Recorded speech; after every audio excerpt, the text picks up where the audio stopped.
Good morning, you guys. So I have 30 minutes. Was it 30 minutes? Yeah, I got 30 minutes before I go to work. So I'm going to do a little things to know as a first time mommy, like when you get ready. So, as some of you may know, I am a single mom, been a single mom, went through my pregnancy by myself. I'm a single mom. So being a single mom and going through pregnancy for me, it was difficult. It was difficult because I didn't have no one to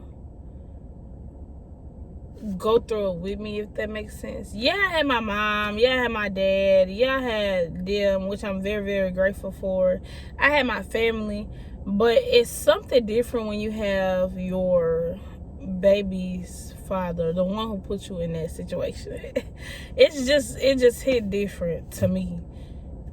Even though I haven't went through it yet because I only have one daughter, but I just feel like it would have been a whole lot easier because I didn't have anyone who I could like share my feelings with. Like if I'm mad, I'm really just there by myself mad, unless I go aggravate my mom and them. Or if I'm not feeling good at night, I just have to suffer with not feeling good at night through the whole night because wasn't nobody else there, if that makes sense. So the first thing I would tell all new mommies and single mommies and mommies with a partner, never take advantage of your situation. Never take advantage of your situation, because there's people out there with way worse situations than what you're going through. That's people in general, not just mommies. Never take advantage of your situation, because there's people out there who have it way, way, way, way worse than what you have it. Even though you can't compare your worst to their worst, because God will not put more on you that you cannot bear.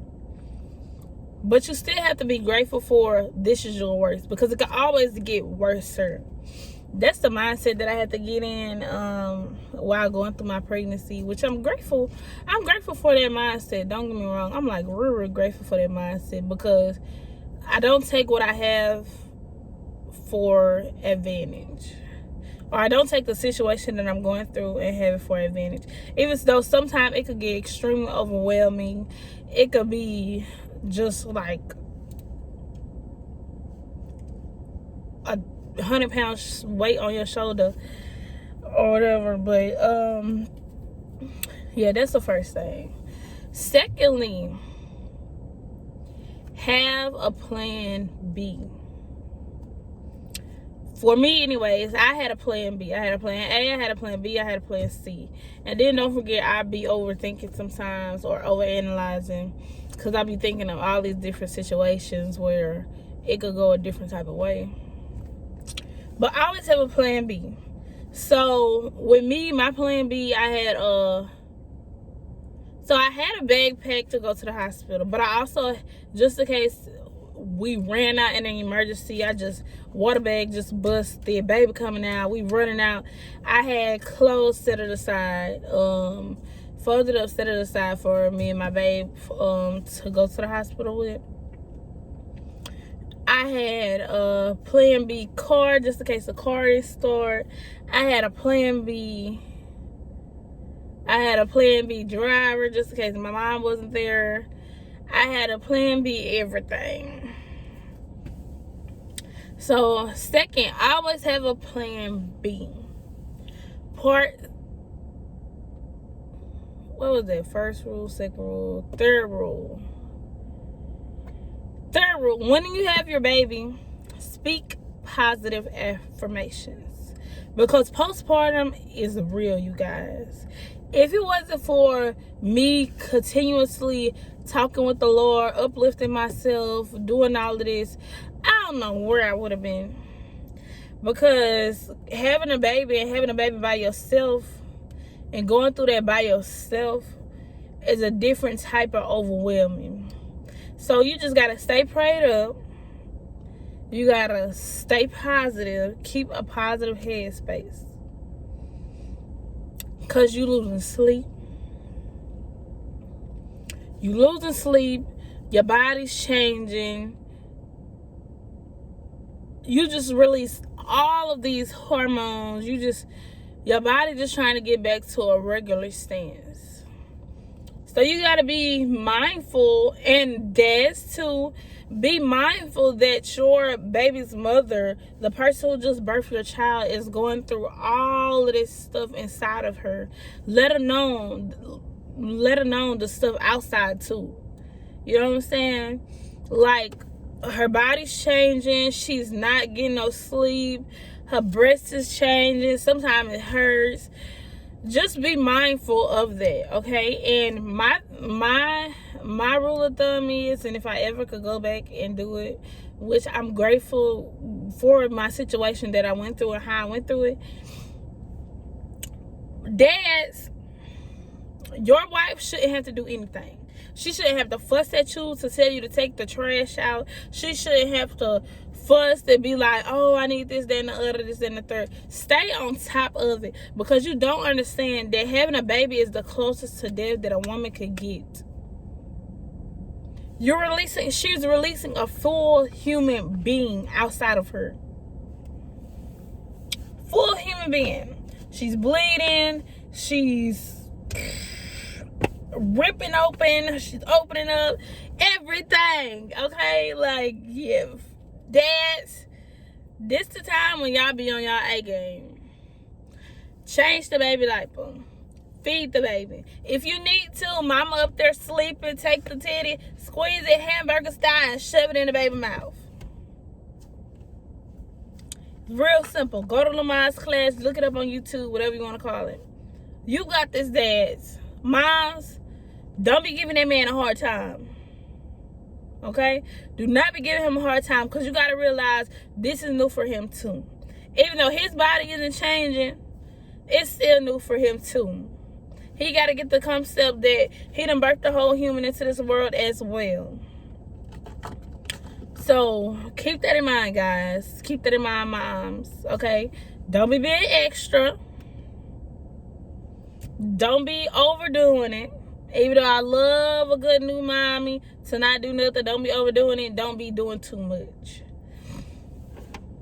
Okay, that was 3 or 4. I don't know. Next one. When in the hospital, rest as much as possible.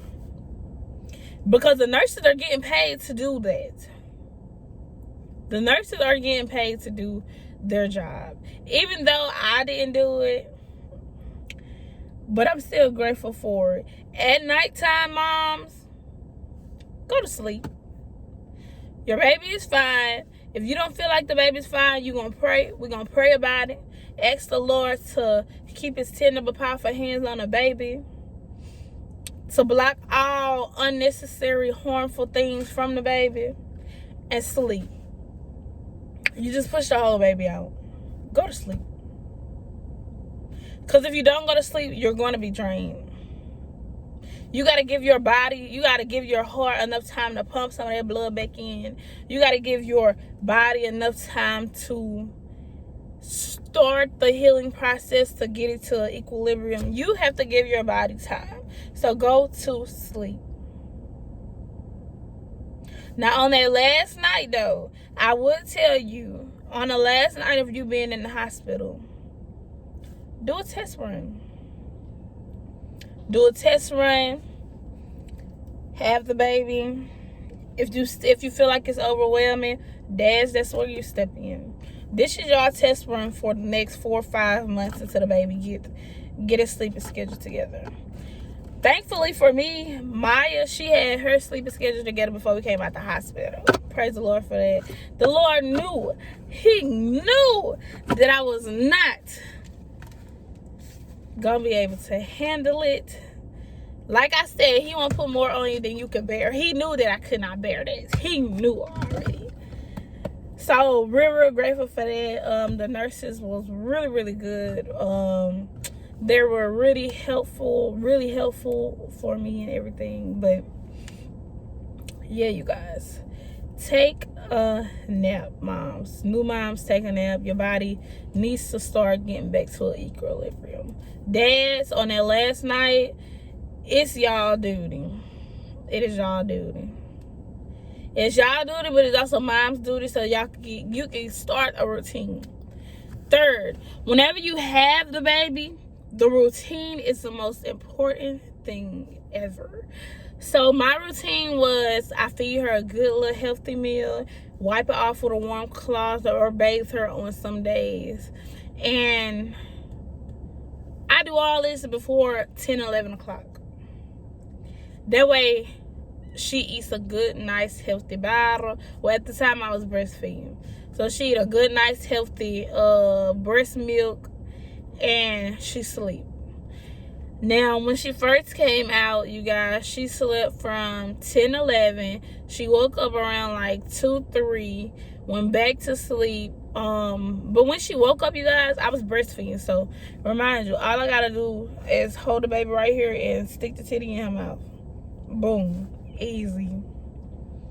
And we was waking up around 6, 7 o'clock because at this time she's poopy, peeing, doing whatever she has to do. So that was a nice little good span for me. I was not complaining at all.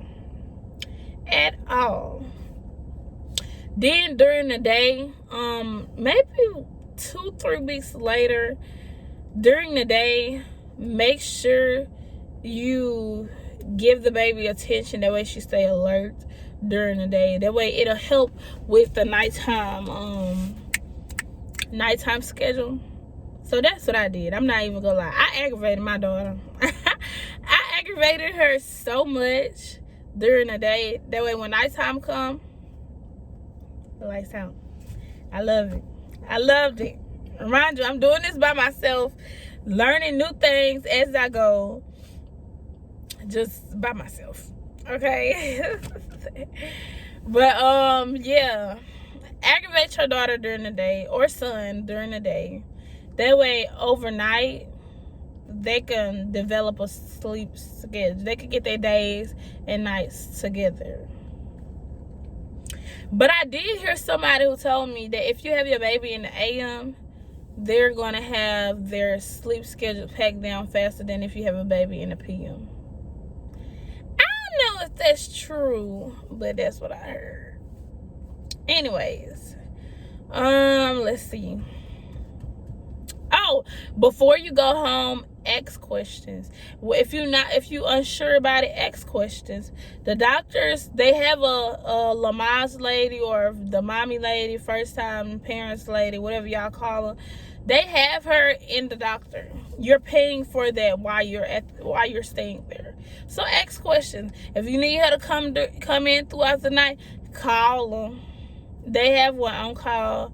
When I went, I had 2, a morning one and an afternoon one, but I didn't see the third lady because they say it had 3 or 4 in rotation. I don't know. But yeah, ask questions. You have it there. You have the resources there, so why not use them? Another thing, check that pen that be under the baby thing and get everything out of them. Everything. Okay? The diapers, the nookies, the milk, the whatever you want to call it. Get it all. Because that's yours. You paying for it. Get it. And if you like me, I asked for another one before I left. I asked for another rib before I left. They was like, oh, well, she's eating a lot. She didn't eat that. Every time they gave it to me, I put it in my baby sack. Don't get me wrong. When I went home, she had a whole good little bit of stuff. Don't get me wrong. Even though I wasn't using the milk, I was breastfeeding, but it's there for you to use, so use it. Let me think what else. I said that if you have a routine, to keep the routine, be consistent with the routine. That routine is going to determine the next couple months that you have with your child. The next couple months, couple years, it's going to determine how your child's schedule be. If the schedule is all over the place, the child will be all over the place. If the schedule is on point, your child will be on point. Very, very important to cast the schedule. Very important. Let me think. That may be all, you guys. I think I got one more though. One more. Oh, okay. So one thing that I did for my gender reveal and baby shower, I had a diaper and baby wipe party for my gender reveal. And for my baby shower, I asked them to not bring as many clothes. Oh, if that makes sense. Like diapers, you're going to go through diapers like crazy. Especially if you're a first time mom. Anytime the baby get wet, you changing it. So that was my main thing. You guys, I'm so very grateful because I did not have to buy diapers until Shamaya was in pull-ups. Then I still had some left over to give away or to take back in exchange for pull-ups. Very, very grateful for that. And you guys, if you have leftover diapers like in a certain type of size, you could come and go back to like Walmart or anywhere like that, and you can exchange it. Now they're gonna ask if you got a receipt. Be like, no, this is what I said because I was determined to exchange them diapers. Okay, I just told them, I'm like, no, I just bought them and I need to change them out because I got the wrong size. Point blank period. Don't have to go over. Don't have to do anything else. Just say you just got them or you just bought them and you need to exchange it for the right size. Which, I mean, you did just get them or you just got them. Like, you just got them out the closet. You just got them. And so I don't think we necessarily lying because you just got them. Even if you just got them out the car, you just got them out the closet, you just got them from over there by grandma's house, you just got them. You know what I'm saying? So, boom. I just got them and I need to exchange them. Period, point blank. Okay, you guys, I think that's going to be the conclusion of this video, y'all. If y'all have any questions, feel free to ask in the comments of how I did it. I can only give you my response on how I did it or how I went through with it. Yeah, guys, so just be sure to like, comment, and subscribe, and don't forget to go share these videos, you guys. As I previously said before, we're trying to get to 500 before November 7th. Right now we're at 270 something. I'm not necessarily sure. We got 270 something subscribers. Yes. But let's get to 500 before November 7th, you guys. Thank you so much for watching this video and watching all the way through. If you know a first-time mommy or a single mommy or a mommy or a dad that need any type of help, any type of questions from somebody who went through it that's their age, tell them feel free to comment down below and I will be sure to answer those questions, you guys. Thank you so much for watching this video. Bye.